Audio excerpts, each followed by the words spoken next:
Recently, a Squid Game's second season dropped, which reminded me that I had made a series of games about the first season. It's been 3 years since then, and now I want to compile them into one video. Let's see what I've done. Back then, I was using Unreal Engine 4. Just like the show, I created a rectangular environment for my game. Then, I specified where the game should start and finish, and finally set the robot's location at the far end of the level. So here's the deal. When the robot turns its head, it should eliminate all the moving objects. Before implementing that, I created a timer to designate how much time we have to reach the finish line. If the timer passes 0, the player dies and the game finishes. I use the same timer for the digital board on the other side. Now I want the character to run, and making the animation for that is a bit tedious. Since we don't want to reinvent the wheel for such a tiny game, Mixamo had our back. After that, we needed to add logic to our animations. All we required was the character's speed and direction to decide which animation should play. Dying over and over is the bread and butter of the game, so it should be more impressive than just some keyframed animation. That's why making it ragdoll would be more satisfying. To make a ragdoll, we need to simulate physics for all bones, compute angular and linear velocity for each one, handle impulse and momentum, and solve complex collision responses. Well, honestly, we just need this one note. So after some deliberate and totally not time-consuming tries, the animation system and ragdoll worked perfectly. Now, it's time for that nasty robot that everybody hates. At least, everyone who got shot in the game does. I don't know if you noticed, but in the show, when the timer gets close to 0, or sometimes at random, the robot talks faster. Here, I want to make its speed random, so players don't get used to the rhythm. To make running more appealing, I added dust and footstep sound effects for each step, and subsequently spawned some blood VFX when the character got shot. Now, thanks to my friend, the assets and their textures are ready. Up until now, we had a little jelly-like ragdoll, and it was better to confine its movement to make it more lifelike and believable. So when the character dies, it gives us a fairly decent simulation. Since the character can roll or slide after dying and might still have some momentum, I let the body stay still and then spawned some bleeding VFX beneath it. Now, as you can see, when we move the mouse, the character rotates in air, kind of like in GTA San Andreas. So, I wanted to use the mouse input to create another gameplay feature involving rotation. If the robot sees the character rotating, the player gets shot. So after some modifications, we can rotate the character with an animation that changes its speed based on your mouse movement. At the end, I added the pink soldiers and made them dance the moment the player passed the finish line. Alright, we created Redlight, Greenlight, and we were just lazy enough to not make it multiplayer. So enjoy playing alone. But let's take this a little bit further by adding some extra stuff, shall we? Alright, for now we have Redlight, Greenlight. And the only mechanics the game had was running and stopping. So what should we do now? We had rotating, which was almost never used because there were no obstacles in the game. And there is no reason to wait for the time to go to 0.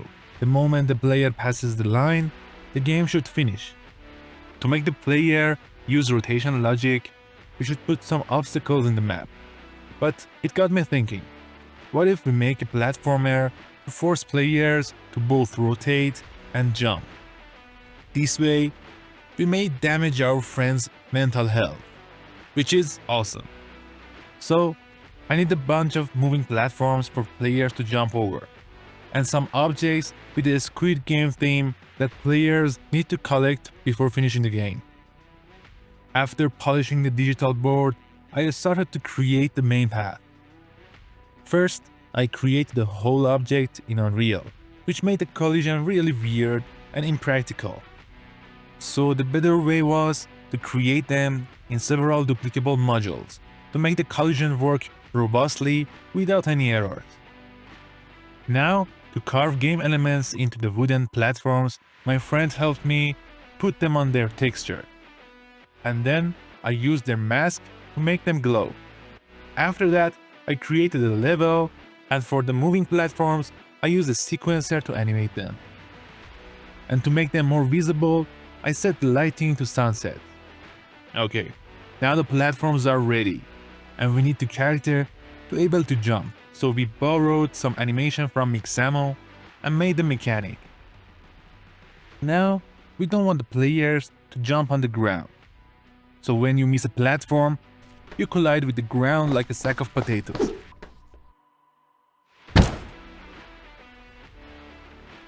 At first, the shapes were supposed to act as collectibles, to make the player look for them and force the player to rotate. But now that we made the platforms narrow and the player is most likely to fall, I did my friends a favor and set them to work as a checkpoints. So the only thing remained is to test the game and put some score monitoring in it, which tells you what your highest record is. To make the platform even harder, I added the ability to add a robot to the game, so it would be Redlight, Greenlight plus a platformer game. But in some regions of the map, we may not be able to see whether the robot turns its head or not, so it's better to add some mechanical robotic sound effects to signify the green light.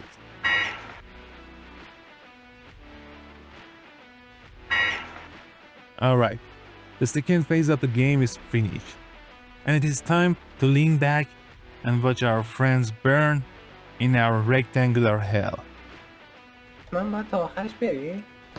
اعصاب الهی داداش من نمیتونم تا آخرش برم من نمیتونم تا آخرش سیگار دوت کنم اعصابم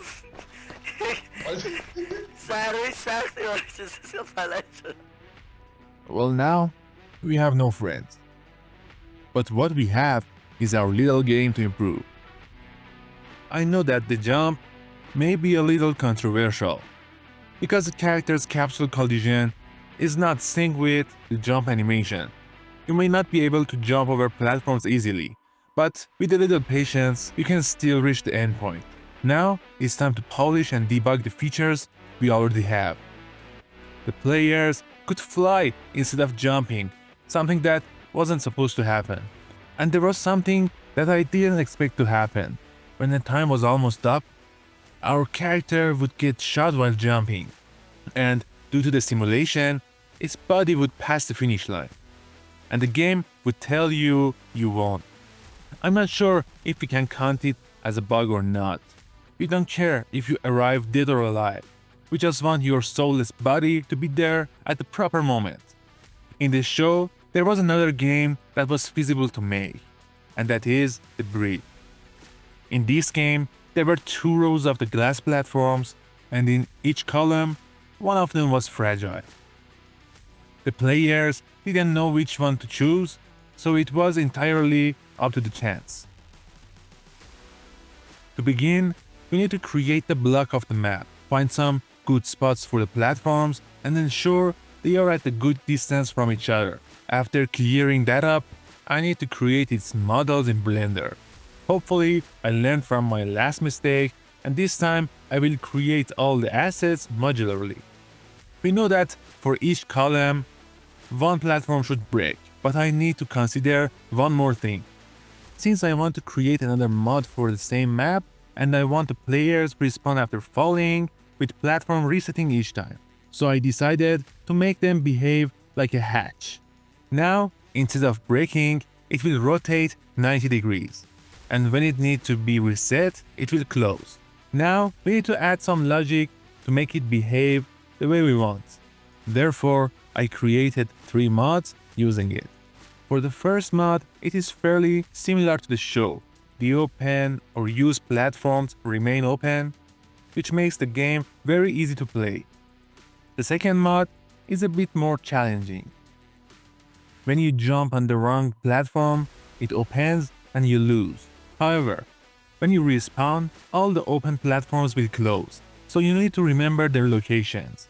You can't just keep trying to reach the finish line. Well, I have one more mod for you that may spice things up. In the third mod, we want maximum randomness. Your only friend is luck. In this mod, every time you fall, the platforms reset and their position change randomly. It's pure chance. If I get it correctly, the probability of getting there is 1/2 to the power of 10. Which means that if you do reach the finish line, either there is a significant bug in the game, or you are incredibly lucky. But wait, for you smarty pants who want to bypass the game by running and jumping on the pipe, I tell you, you can't. Phew, that was hell of a ride, but we made it. I know it's still pretty simple and compact, but it's not always about playing, it's about creating. So that's it. I hope you enjoyed this video. If you have any suggestions for things I should add, or if you think we should make it multiplayer, let me know. Thanks a lot for watching, and I'll see you in the next one.